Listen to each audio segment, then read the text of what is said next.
Hi, everybody. It's Dr. Laura Hanson with Connect My Brain. I'm so glad that you're here. Remember last week we were talking about collaborative healthcare, and I told you about my recent joining to Brain and Body Rehabilitation Specialist. Well, I am so excited to be part of this group and what we are going to do, not only for our community, but for the world. And as promised, I'm bringing my colleagues on board so you can get to know them too. My first guest is Dr. Cedrick Noel. Dr. Noel, thank you so much for being with us today. Well, thank you, Dr. Hanson. It's my pleasure to be here, and I'm so thrilled to have the honor to be on your podcast. Well, I'm so glad you're here too. So, I told everybody last week what I feel about collaborative healthcare and the importance of it, and then kind of what brought me into that reasoning and that understanding. Why don't you give everybody the background to how you got where you are today?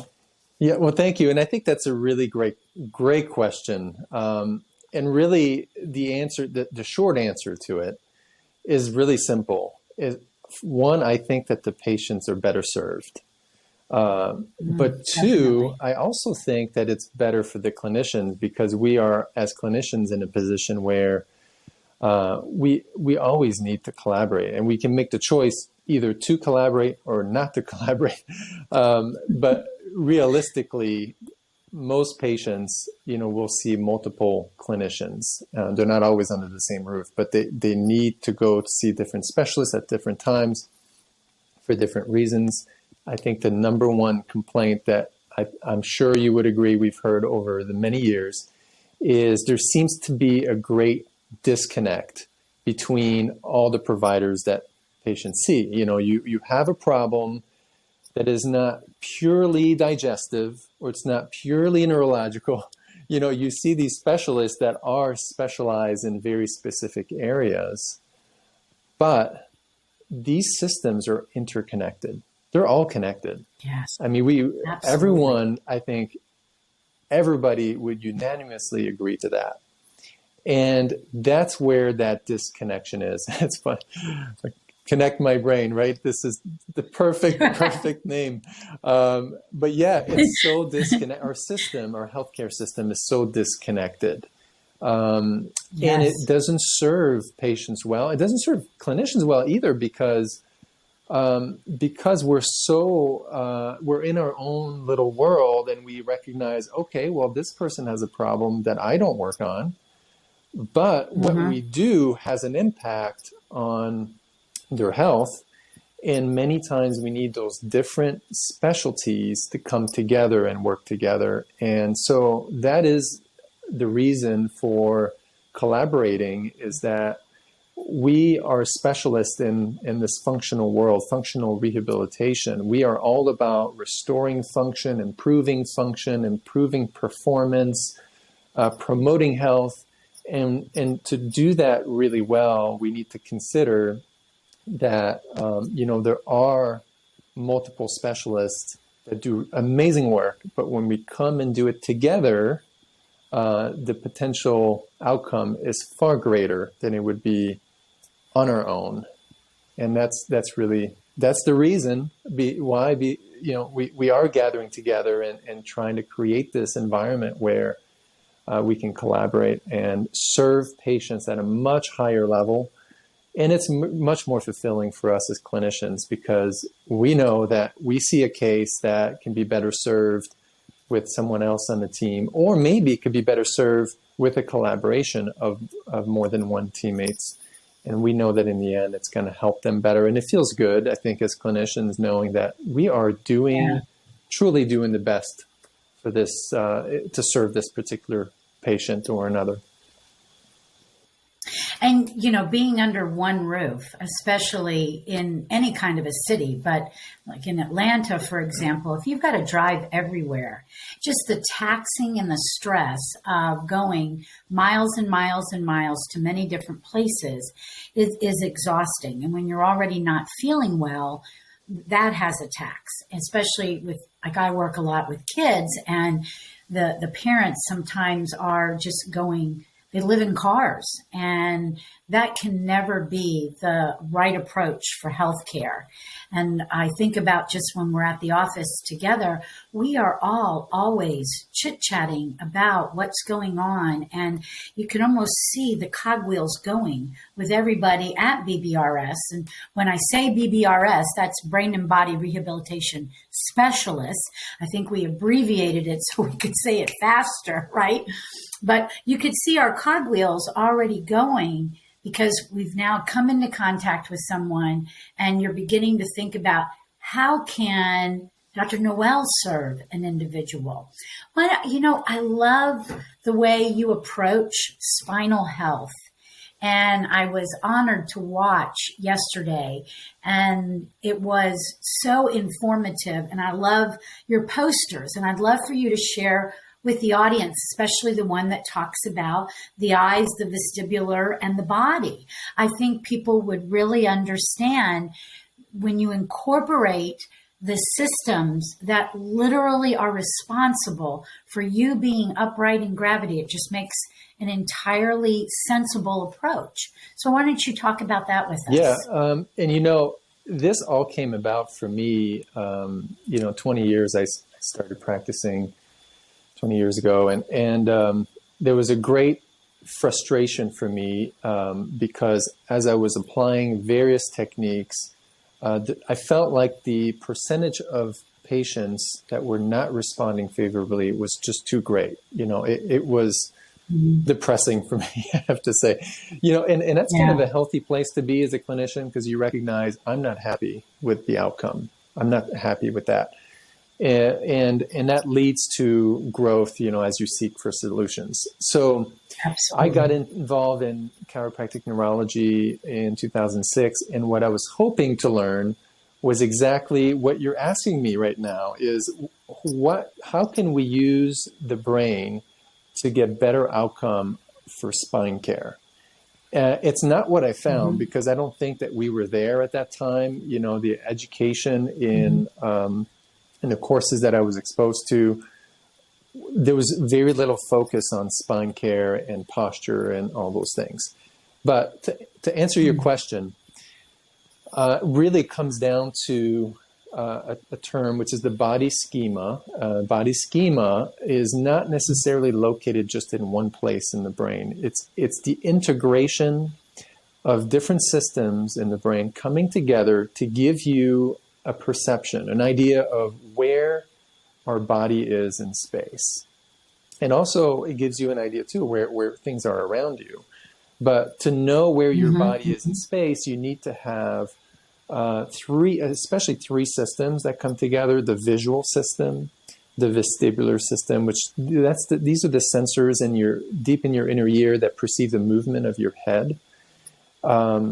And also the sensory system. We have these sensory receptors, a lot of different kinds in our joints, in our muscles, on our skin. All these different types of receptors give us sensation of our body. And so those three systems, visual, vestibular, sensory, come together and they give you a representation of where you are in space. Now, what I've come to realize is that even though you may think, well, I know where my body is, I can feel it and I can see it, and like those maps are very, very frequently inaccurate.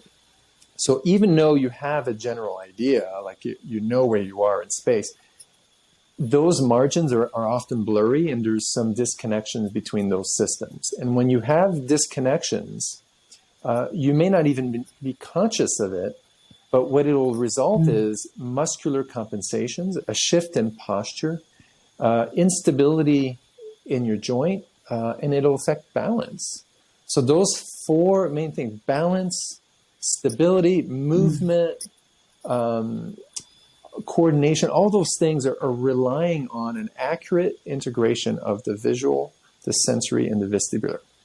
And so, and that was a game changer for me when I not only just understood that, but got to see firsthand how quickly we can recalibrate those systems together.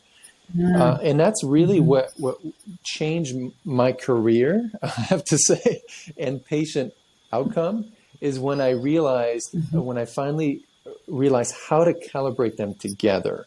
Because you can do something for the visual system, you can do something for the vestibular system, we could do something for the sensory system independently, but they need to be calibrated back together.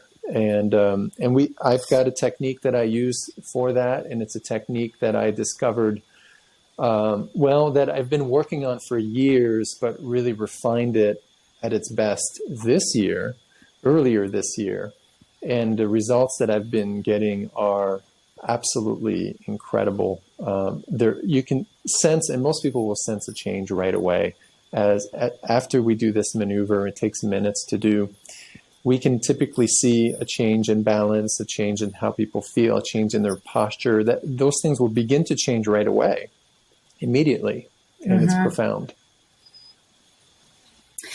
You know, I love how, like, even when we met, I can even see this was probably the big area that we connected on as professional colleagues, because I really appreciate that from the way it all gets wired up.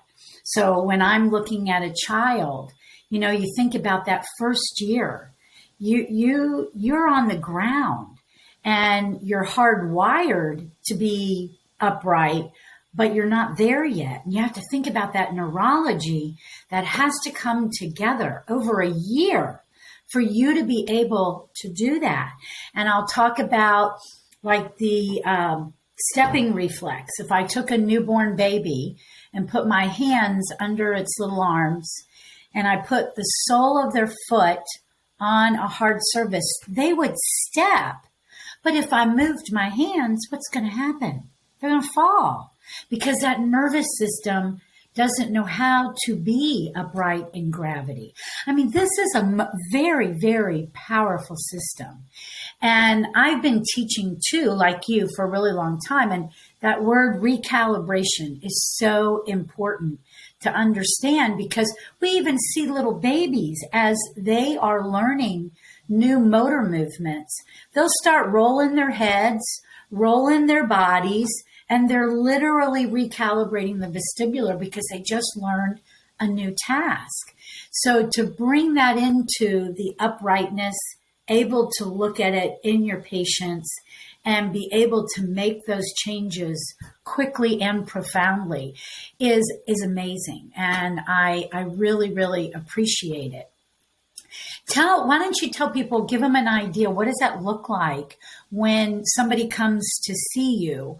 What are the tests like that you have to do? Are they painful? Will they make them nervous? Anything like that? Just kind of give them a little overview of how you're going to examine that. One of the most important things that I want to determine, and of course there's a lot of different tests that we can do to get an idea of what the level of function and balance and efficiency of the brain is. But I want to know, first and foremost, what's that vestibular system like?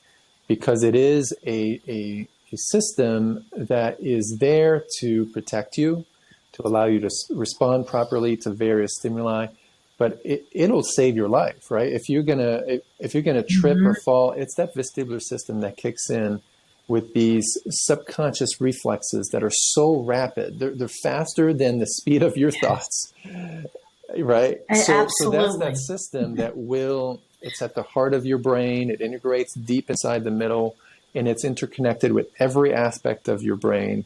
And it's so primal. It's of optimal priority to the brain because it's essential for survival. You can't just shut it off, right? Yes. So when it's out of control, it'll cause compensations and affect cognition, and it can even lead to things like anxiety, because it will disrupt the autonomic system. It'll affect everything else. So what I want to know first is, we can test the system through balance. And so I have people stand on a balance pad. No, it's not painful. The whole process is safe. It's friendly. It's a way to learn more about the body, because as we go through this, I like to talk through what we do as well.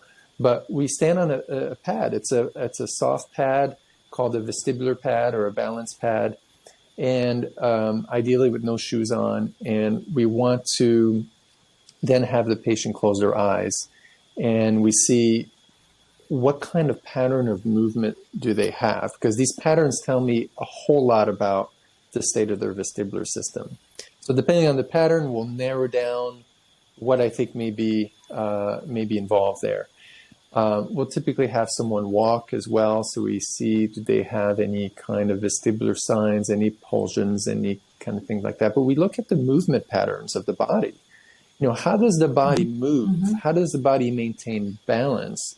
That gives us clues as well on the vestibular system, but also on some other systems as well. Another really important one is eye movements. Whether we record them, because we have a recording system to record the movement of the eyes. Are they accurate? Do we have any intrusions? Are the eyes being pushed in a particular direction? And these intrusions are very important to look at because the vestibular system is hardwired with not just physical body responses, but also eye responses. Your eyes are hardwired with that system and will be pushed in a particular direction if you have an imbalance, and maybe part of that system may be overactive. And so those are the kinds of things we look at. And of course, there's other clues. I'll assess the muscular pattern, and I'll look at their posture. Mm-hmm. Is their posture representing a pattern that matches a vestibular imbalance?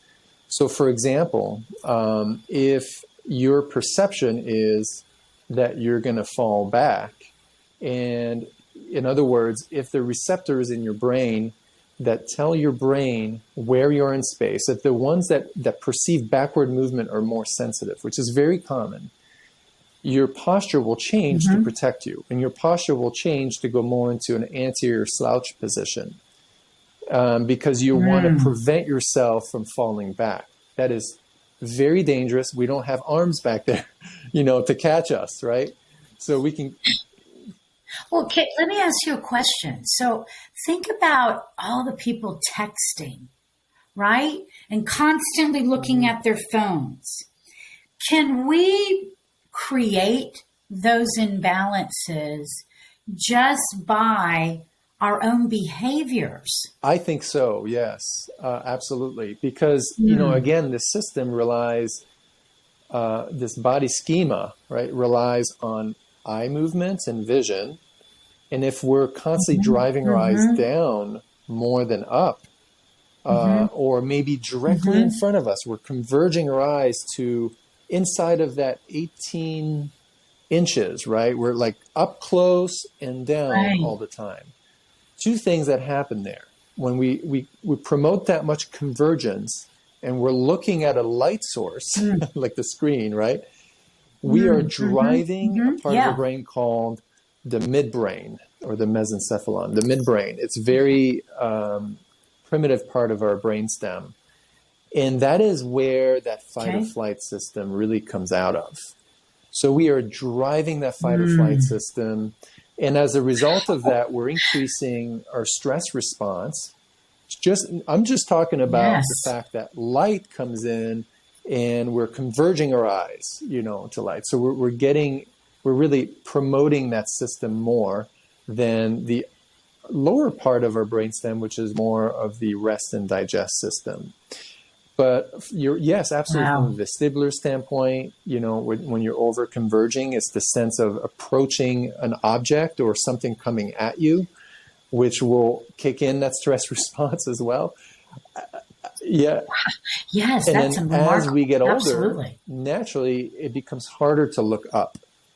And so if we're accelerating that process, we've got to really expand our vertical excursion of our eyes, or the amplitude of movement on the vertical.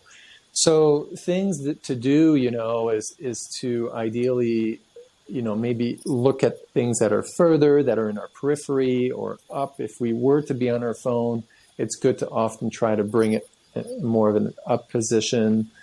Try to make some conscious changes where, we want to maybe limit the amount of time that we're looking close and in, but do more things with the peripheral system so that we may have better health. I've been trying as I'm driving to really, instead of having my head, I notice sometimes like my head is tilted back and I'm, just kind of driving. So I've literally been trying to reach through the crown of my head and bring my eyes up. I think that is such an important statement that you've made.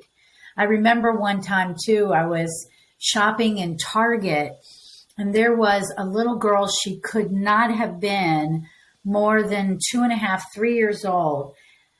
Fixation of gaze on a screen like this while her mom was driving her around in a cart. I just feel like, these are such little things that people don't understand how much they can really create havoc in their neurology. Absolutely. And so I think you made a great point, making that conscious effort as well to sit straight or stand straight. That can help as well, or, to make the effort of when you walk, don't look down at the ground. I mean, you can look down if it's a safety situation, but don't just keep your eyes down there, just keep your chin up, look above the horizon, a little bit higher than that. Just train yourself to do that. Yes. But there are some exercises too that can be really impactful. And of course, in the clinic here, we are very specific to exactly what a person needs. So we're more effective than you would be just doing random exercises. However, just doing something as simple as backward walking can improve balance in seconds, especially if you have a balance challenge that is primarily moving forward and back. Do some backward walking, and if you just do that for 1 to 3 minutes a day, you should even start seeing your posture improving within just a few days. So yeah, we see that daily. I think that's what I like the most about working in the real neurology of the human body. If you open that right window, the changes are quick and very noticeable. Well, tell everybody, what kind of cases do you see, and what's the right patient to come to you? Well, they're pretty wide ranging, and I think I've kind of done that to myself over time. Where, although I don't call myself a pediatric expert as you do, because it's not my expertise. I do have a number of patients that are pediatric, but it's a small percentage of my practice. I see people of all ages, but there certainly is a lane, that I tend to prefer, and that I really love to work with. And so I will see, of course, people that come in for spine care, and that probably represents the greater portion of my practice. I do have a pretty good number of patients who come in for specific brain injuries, like concussions, mild traumatic brain injuries. Others may have some other form of cognitive loss, like a memory loss, or they may even come in for movement disorders or balance disorders. And that's a pretty growing population in my practice, people who come in with dizziness, vertigo, balance issues. But the larger portion of my practice is still spine care. And those patients typically know that the process that I go through is different, and that we look at how the brain and the body integrate together, and we try to optimize that relationship. And we try to recognize, how much of these spinal issues are truly brain-based issues, and how many are truly a structural injury. But then even if they're one or the other, we can often benefit from addressing them both together. And that's what I'm seeing. And that's where my heart is. I absolutely love that population, probably because I tend to do really well with them, but I'm just really passionate about this. Is what got me into chiropractic initially, and what got me into neurology is trying to understand how can I better care for these spinal issues. And I feel like I'm finally 20 years later, full circle, coming back to the point where, okay, now I've got it. I think I've got it. I've got this now. Well, I got to tell you, just from a colleague's point of view. I've watched you for a long time, and you're really making an incredible contribution to this profession. You're very open, you're very giving, and I know we have an event coming up in November to do some more teaching, and it's constantly coming off of you, your openness to want to help. So last part, you and your lovely wife, Kendra, had this idea about bringing it all together. How did that happen? And where were the struggles and where was the excitement? How did you guys come to this nucleus that you've actually created? Yes, there's a lot of us there, but you are the one that got it to go forward, you and Kendra. And give us the background to brain and body rehabilitation. So my wife is an occupational therapist, and she works in neuro rehab and now also specializes in hand and upper extremity. So she works with cases where, people have had brain injury, spinal cord injury, like major trauma, life-altering changes. And we would talk, about her work and my work, and we'd think, man, wouldn't it be amazing if we got to work together, because there's so many things I can think of that you could add to what you do that would make it better. And there's so much of what you do that I could learn from as well. And we just felt like both of our patients could be better served if we worked together. So we kind of had that dream for more than 10 years. But it never quite felt right. Part of it was because of where we were as a family, our young kids just needed our presence and attention. So we kind of made the decision, let's not do anything. Let's not make any changes for now. We're going to just focus on them. But then we've kind of transitioned into another season where we felt like, okay, now it might be the time. And I think that COVID kind of helped this whole COVID season, where I think it's giving us a realization that, if we've got a dream, we just need to just take it on now, because I think that overall we're more conscious of how short life can be, and putting things off just became one of those things where we said, we're going to tackle this. And what was the catalyst is her coming to me saying, I'm ready. I've been ready a long time, but when she said, I'm ready to make this work, that was the catalyst. And then my dream has always been to pull from the strengths and specialties of other people, because realistically, we can't be a specialist in everything. It's just not possible. And so that's how that happened. So we started looking for facilities. Where might this be? And we've been talking for years, you and I, Dr. Laura.